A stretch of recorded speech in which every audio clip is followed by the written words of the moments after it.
How's it going, everyone? Welcome back to the channel. So, Algorand, this token right here is very undervalued in my opinion. I think that it's going to be very scarce as well. So, that's going to play a role in the increase in demand from utility. That's going to cause the price to rise substantially in the future. So this is going to be a marathon. This is not a sprint, guys. No one's going to get rich quickly with this. This is just you becoming a value investor and knowing what you hold, because these assets are going to be used in the new financial system scenario environment. They could be used. It's going to be this over Kishu Inu or Shiba Inu or Dogecoin for sure. So that's what I believe. These utility tokens, XRP, Algorand, XLM, HBAR, XTC, whatever you want, and all of them, you can include whatever coins are verified, to be doing something, that have been doing something in the past, and are going to continue, developing, a lot of these solutions for enterprise-based solutions, also for governments, banks. This is the stuff you want to load up on, and you don't want to miss out on physical silver as well. There's going to be a shortage. I believe that's going to also increase the price of silver in the coming months and possibly years. They've been printing too much money, man. You got to put your money somewhere. You got to make your money work for you. So Algorand, XRP can live very happily together. Through interoperability, these can work together and deliver solutions that can help out banks, central banks, and like something like the Federal Reserve, and producing a central bank digital currency. So this is the reason why we invest into something like XRP and Algorand, as opposed to like Matic or Polygon. I don't know why people are buying Polygon. I know it's a great token. It has performed very well in the past few months, but just because a coin is doing really well in terms of performance doesn't mean that it's going to be implemented. It doesn't mean that it's going to be adopted. Dogecoin did really good. So does that mean that Dogecoin is going to be the world's reserve currency? No, absolutely not. So World Economic Forum is talking about cryptocurrencies can enable global financial inclusion, and it tagged JP Morgan and some other employees from there. It's getting real, guys. The inequality is getting real. This is the World Bank, the Gini index, which it basically tracks inequality between countries. So the higher the number, the higher the inequality in that country. So as you guys can see, US is up there, man. So the lower the number, there's not that much inequality. It's more equality. Everyone's basically the same. Everyone's like dealing with their own issues with their country or whatever is going on. But the higher this number, it means that the 1% basically, or the top 1% own almost everything, and everyone else it's wrecked basically, or is gonna be wrecked. This is the situation. This was something that could happen in the future. So we're in the middle of a wealth transfer, and they're trying to take the wealth of the lower class and middle classes and transfer it up more to the 1%, and they're trying to concentrate it up there and keep it up there, and that's gonna be the theme here basically in the coming years. If you look at the United States, okay, so let's check out the United States. Where is this at? Hold on, let me go down here. The reason why this is relevant anyway is because this number is going to go up. Okay, so I'm just tracking this number. I don't know how reliable this is, but this is the World Bank, so they should know what they're talking about, I guess. But Mexico is 45, so there's a lot of inequality there. Venezuela is 44, very similar to Mexico. Argentina is 42, so it's up there. Where is the United States better off? No, it's literally like Mexico, and in terms of inequality, right, between the social classes. So that's very scary. And if you go down here, where are the countries that are actually better off? Countries that are doing a lot better with this inequality problem, that are just not being affected too much by it, is like a country, for example, like Japan. You got Ireland too, I guess. You got some other first world countries.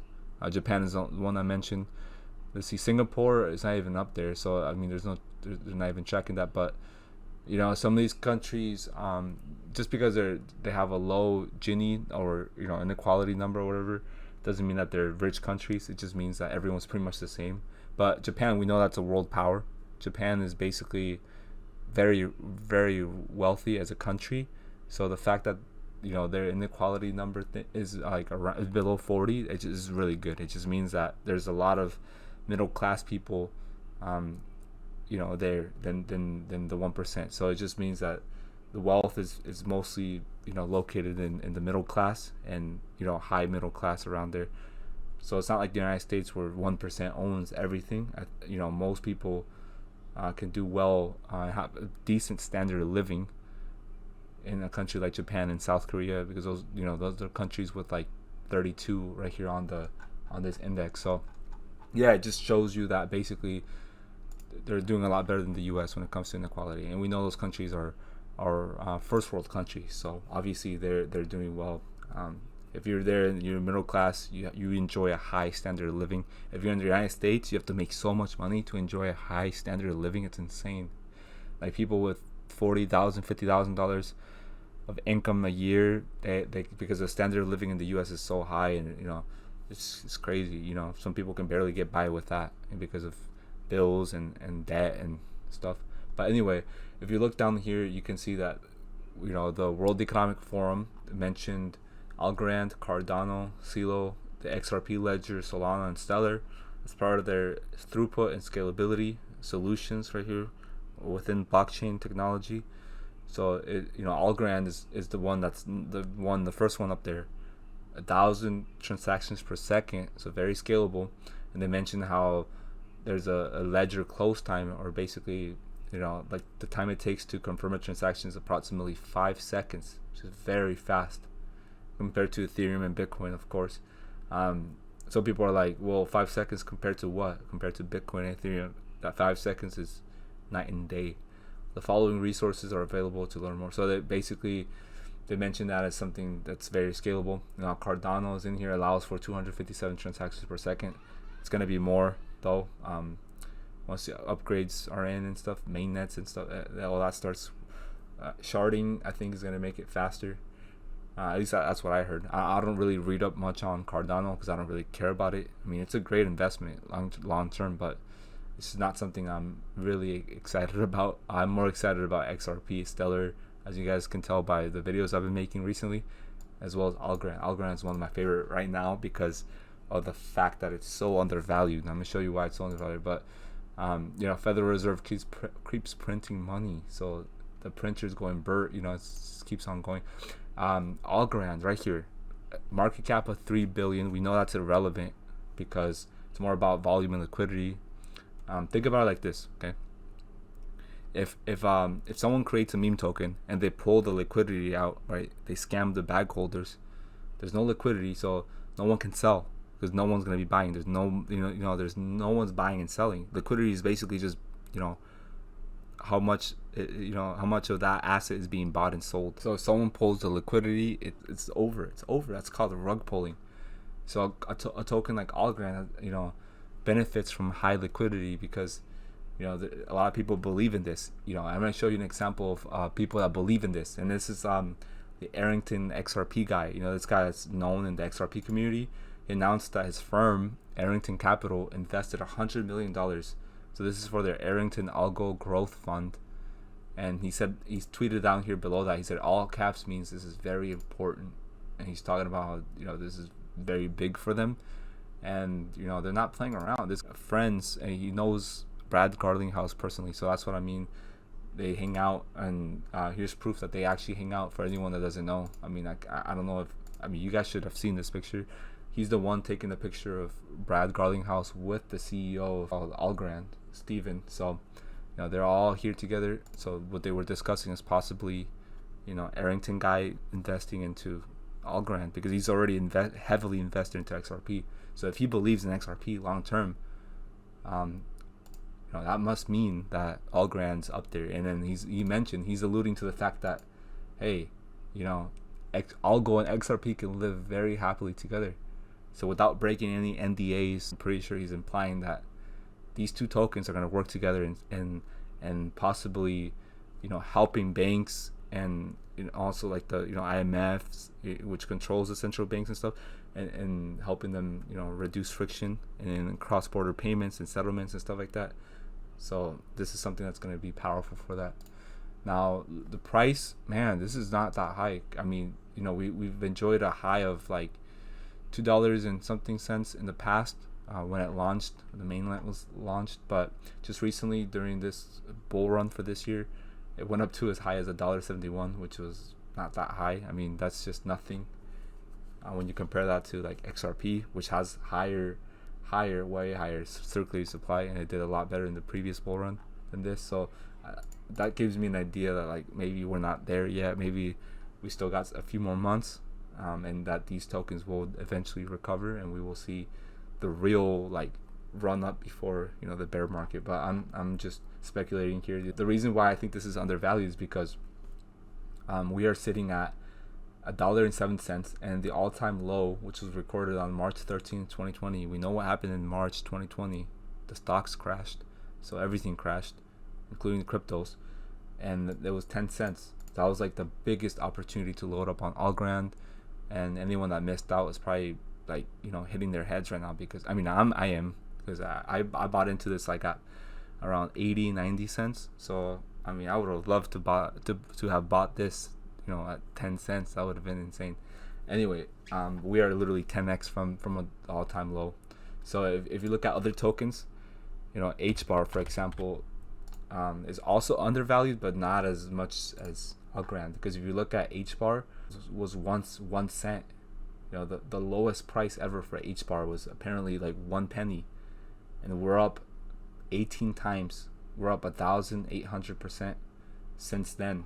So that means that we've enjoyed almost a 20x with this token in the past few months, and we've only seen basically like a 10x for Algorand in the past year. So that means that maybe there's room for Algorand to go and go up much higher, and here even in the short and medium term.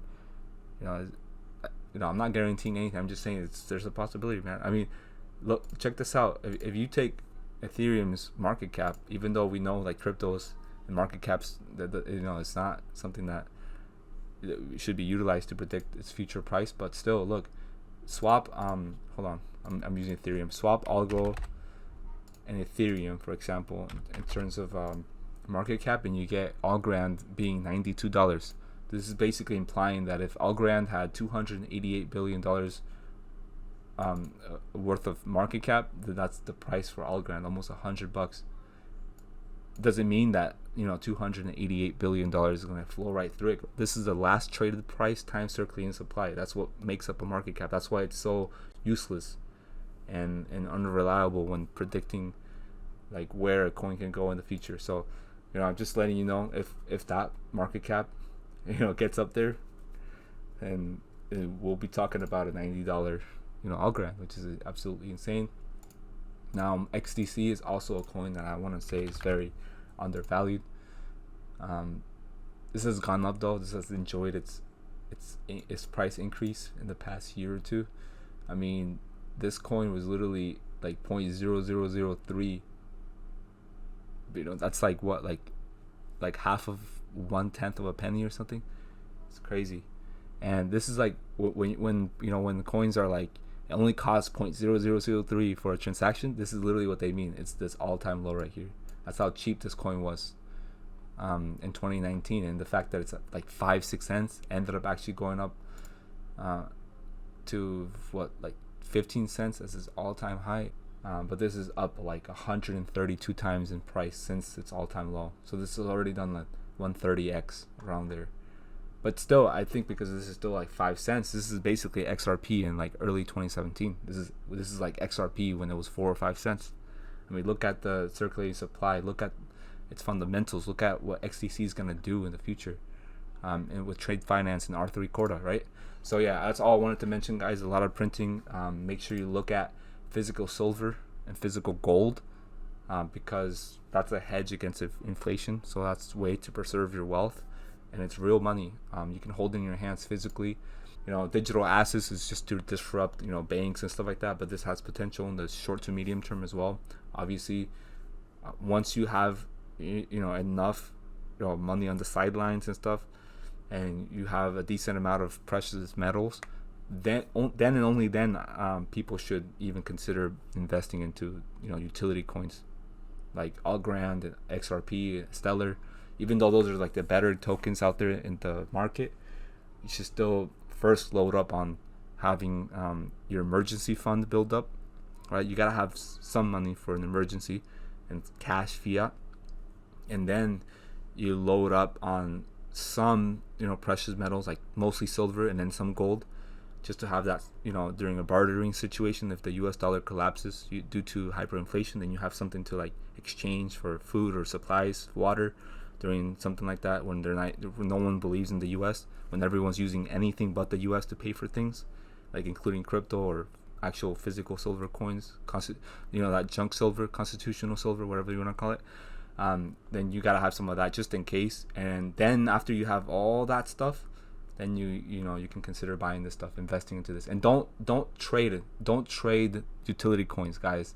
I want to emphasize this, because some people go into this market and they want to like use leverage and be a day trader from day one. No, when you're buying XRP, you are investing into it. You're gonna get the best returns when you invest, when you buy and hold for the long term. You store it in cold storage, using Ledger or Trezor, and you keep it there. You make sure that no one knows your private keys, and you should be fine. I mean, that's what the Bitcoin people did when they bought it, before 2015, and look at them now. It's a coin that's almost $40,000. So imagine what XRP, Algorand, and Stellar will do in like 3 to 5 years, right? So it's kind of like set it and forget it. Don't trade it, just invest it. Invest that money. Like I said, this is just my opinion. This is what I'm doing. Just because I'm saying that this is something that I prefer doing, doesn't mean that you should do it. Because this is not financial advice. I'm not a financial advisor. I have to put this disclaimer out there, because people take things literally, and then they go crazy. Don't go overboard. Make sure like I said, you have your emergency fund set up. You have just extra fiat just in case in the sidelines. Then you have your another layer of protection with your precious metals, silver and gold. And then and only then should you even consider about whether or not to invest into digital assets. And don't even buy Dogecoin. Forget Shiba Inu, Kishu. Forget these meme coins. Buy the real ones. Okay, that's all I'm saying, guys. Hope you all enjoyed this video. I'll see you on the next one. I am out.